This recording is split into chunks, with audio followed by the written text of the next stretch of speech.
All right, welcome back, everyone. Everyone who wants to play with old Spyder paintball guns. This is another garage find, sitting on a shelf probably since 2010, not being utilized. So we're going to run through this one real quick, just a quick rebuild. Once again, these things are solid. They're all metal. They're tanks.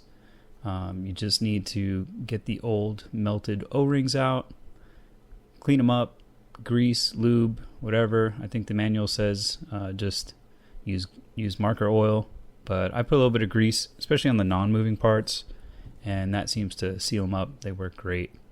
You could go online, Google the manual for these. All the PDFs are online.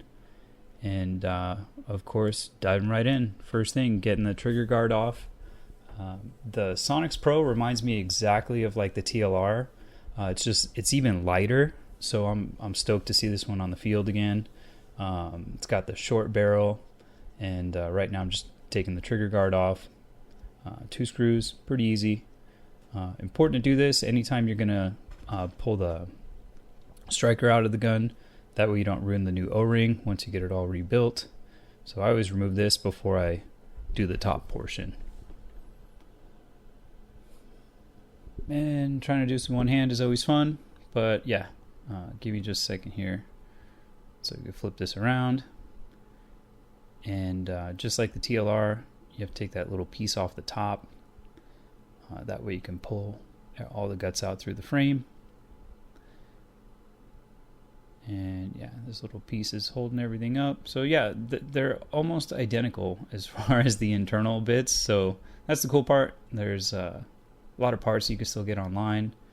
And O-rings are pretty cheap as well.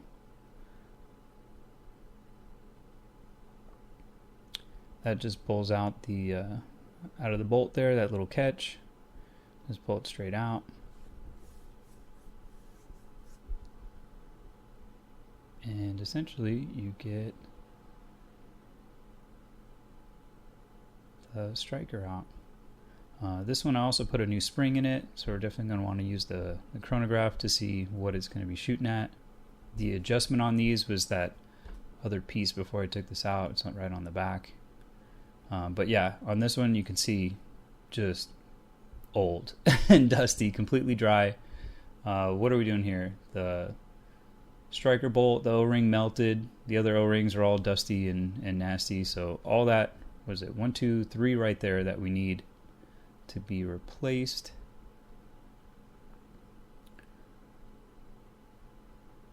And the barrel one looked good. I think I just put a little bit of grease on that, but most of the stuff I just throw in a bucket of soapy water. And I don't know, having a toothbrush on hand is always cool because you could get in all the little spots, brush out all the old dirt and grime. That O-ring, it looked good to me, so I think I just greased it up. But this one in this like expansion chamber forward grip here, I definitely replaced this one. That way we didn't get any leaks. So yeah, there's an O-ring right there. And this is actually the paintball detent. So on the other side of this is going to be, looks like a little BB that's spring loaded. And I just kind of brushed that out and put a couple drops of oil on that. It's important that that moves to, let the ball kind of fall in place and get held by it. So that's like an important piece.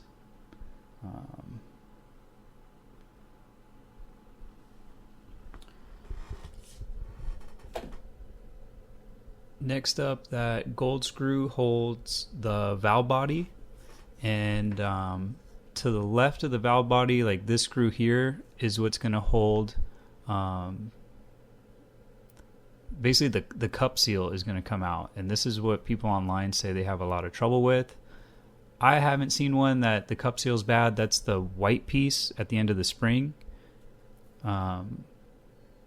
If you did all the O-rings and you still find a leak, it's probably that plastic piece, but that's more than likely on ones that have just been shot a whole ton. But yeah, the manual has some good schematics on how to put things back together. And here I'm going to push out the valve body. The main thing with this is when you're putting it back in, you want the larger opening to face forward. And don't worry about the color of the O-rings because the new ones are all black.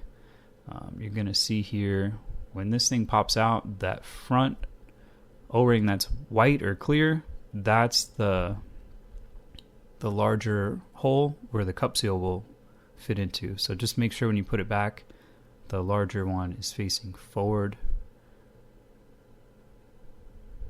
And definitely grease on that because it doesn't move. Like I said, anything that doesn't really move, I put grease and maybe a drop of oil. And got it all back together, so let's hear this thing rip.